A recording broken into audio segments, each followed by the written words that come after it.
ദേ അവളോട് നിൽപ്പുണ്ട്. ഹോസ്പിറ്റൽ ബില്ലടച്ചത് സുമേഷാണെന്ന് വരുത്തി തീർക്കണം. സഹദേവേട്ടൻ ഒരു കാരണവശാലും സത്യം അറിയരുത്, കേട്ടല്ലോ?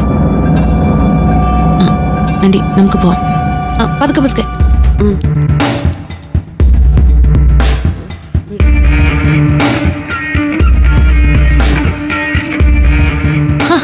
നീ നേരെ ഇങ്ങോട്ടാണോ പോകുന്നത്? നിന്റെ പറച്ചിലും പോക്കും ഒക്കെ കണ്ടപ്പോ ഞാൻ വിചാരിച്ചു വല്ല കുളത്തിലോ കയത്തിലോ ചാടി ചത്തന്നു. ഞാൻ വിചാരിച്ചതേ വല്ല പാസഞ്ചർ ട്രെയിനിനും തല വെച്ച് കാണുമെന്ന്. അങ്ങനെ ജീവൻ എടുക്കാനല്ല ഞാൻ ഇവിടെ കല്യാണം കഴിച്ചോണ്ട് വന്നേ. എന്തായാലും അമ്മയുടെ അടുത്ത് ദിവ്യയെ ഒറ്റയ്ക്കാക്കിയിട്ട് കടന്നു കളഞ്ഞല്ലോ ചേട്ടത്തി അനിയത്തിയും കൂടെ. ഞാൻ ചെല്ലുമ്പോഴേ ബില്ലടയ്ക്കാൻ കാശില്ലാതെ സങ്കടപ്പെട്ട് നിൽക്കുമായിരുന്നു ദിവ്യ. ഇത്തരം കള്ളത്തരങ്ങളൊന്നും ഇനി ഇവിടെ വില പോവില്ല. ഡിസ്ചാർജ് ചെയ്യും വരെയുള്ള സകല ബില്ലും അടച്ചിട്ട് അമർത്തിച്ച് പോയത്. അയ്യോ പച്ചക്കള്ളം! ആകാശേ, നീ ഇത് വിശ്വസിക്കരുത്. സുമേഷിന്റെ ഫിക്സഡ് ഡെപ്പോസിറ്റ് പൊട്ടിച്ച ബില്ല് സെറ്റിൽ ചെയ്തത് അല്ലേ സുമേഷ്? ആ അതെ, ഞാനാ ബില്ലടച്ചത്. ബില്ലടച്ചത് ആരാണെന്ന്, ഇപ്പൊ ഇവിടെ എന്തൊക്കെയാ നടക്കുന്നെന്നും ഞാൻ വളരെ കൃത്യമായിട്ട് മനസ്സിലാക്കിയിട്ടുണ്ട്.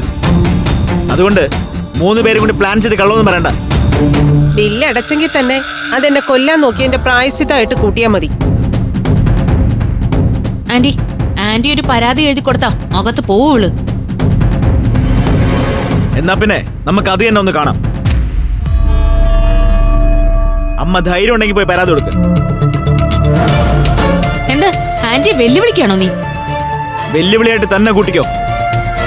ഒരു കള്ളക്കേസ് കൊടുത്താൽ ഉടനെ പോലീസിന് അറസ്റ്റ് ചെയ്യാനേ ഇവിടുത്തെ നിയമവും കോടതിയൊക്കെ ഏട്ടത്തിന്റെ കുടുംബക്കാരെ സ്ഥാപിച്ചൊന്നുമല്ലേ.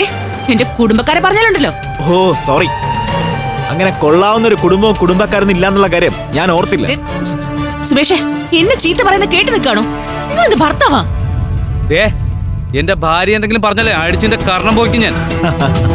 അതെ, ചേട്ടനായോണ്ട് തിരിച്ചടിക്കില്ല എന്നുള്ള തോന്നലുണ്ടെങ്കിലേ ചേട്ടനത് തെറ്റി. ആന്റി, ഇവളാ ഈ കുടുംബം കലക്കുന്നത്. വിഴിച്ചുകൊണ്ട് നിൽക്കാതെ കാറിൽ നിന്റെ ലഗേജ് എടുത്ത് വെക്കടി. വേണ്ട, ഇനി മുതൽ ആരാജ്ഞാപിക്കുന്നത് നീ അനുസരിക്കണ്ട. പക്ഷേ സ്നേഹത്തോടെ അമ്മയും അച്ഛനും ആവശ്യപ്പെട്ട നീ അനുസരിച്ചോ. അതും എല്ലാവരും അല്ല, അച്ഛനും അമ്മയും മാത്രം.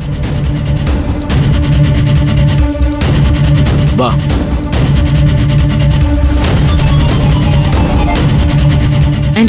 ആന്റി ശ്രദ്ധിച്ചോ, അഖില കൂടുതലൊന്നും സംസാരിച്ചില്ല. പക്ഷെ എല്ലാം ആകാശിനെ കൊണ്ട് പറയിപ്പിച്ചു. അതെ, ആന്റി സൂക്ഷിച്ചോ. ഇങ്ങനെ പോയാ ഈ കുടുംബത്തിന്റെ കടിഞ്ഞാൻ അവളുടെ കയ്യിലിരിക്കും.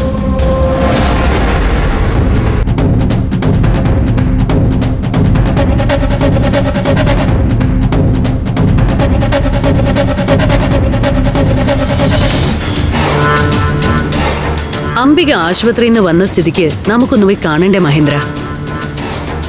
ഇല്ലെങ്കിൽ അംബിക എന്ത് വിചാരിക്കും? ശരിക്കും ഹോസ്പിറ്റലിൽ പോയി കാണേണ്ടതായിരുന്നു. നമ്മളൊന്ന് തിരിഞ്ഞു നോക്കിയില്ലെന്ന് വിചാരിക്കില്ലേ? മഹേന്ദ്ര, ഓരോ കാര്യങ്ങളും ചെയ്യാൻ ഓരോ സമയങ്ങളുണ്ട്. ഞാനിപ്പോ പോകുന്നതേ അംബികയെ കാണാനല്ല, പക്ഷെ അംബികയെ കാണാനാണെന്ന് നമ്മൾ പറയും. തല പൊട്ടി ആശുപത്രിയിൽ കിടന്നിട്ട് വരുന്ന രോഗിയെ ആർക്കും പോയി കാണാമല്ലോ. അംബികയെ കാണാനല്ലേ പിന്നാരെ കാണാനാ? അഖിലേ, പഞ്ചരത്നത്തിലെ ചേച്ചിയുടെ ചിറകിൻ കീഴിൽ നിന്ന് ആദ്യം പുറത്തിറങ്ങിയ പെണ്ണല്ലേ അവള്. അവളെ കൂടെ നിർത്താൻ പറ്റിയ പഞ്ചരത്നത്തിലേക്ക് നമുക്കൊരു വഴി തെളിയും. പഞ്ചരത്നം കയ്യിൽ ഒതുക്കാനുള്ള വഴിയില് ഒരുപാട് ഓടിയതാ ഞാൻ. കണക്ക് കൂട്ടിയപ്പോ വന്ന ഒരു ചെറിയ പാളിച്ചയിലാ നമ്മൾ കളിയിന്ന് പുറത്തായി പോയത്. ഇനി അവിടെ തിരിച്ചു കയറാൻ അഖില എന്നൊരു വഴിയേ നമുക്കുള്ളൂ. എന്താ ചേച്ചി ഉദ്ദേശിക്കുന്നത്? അഖിലയെ പതിയെ കയ്യിലെടുക്കണം.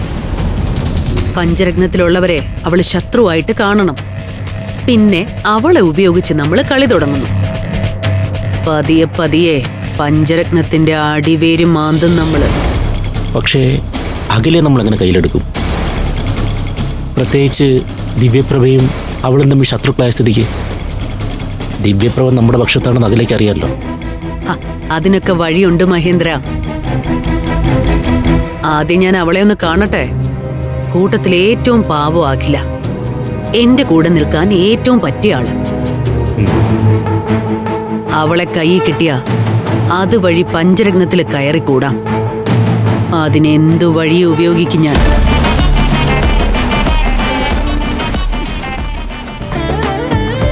കുടുംബങ്ങളിൽ കൂട്ടുകൂടിയ 10 വർഷങ്ങൾ.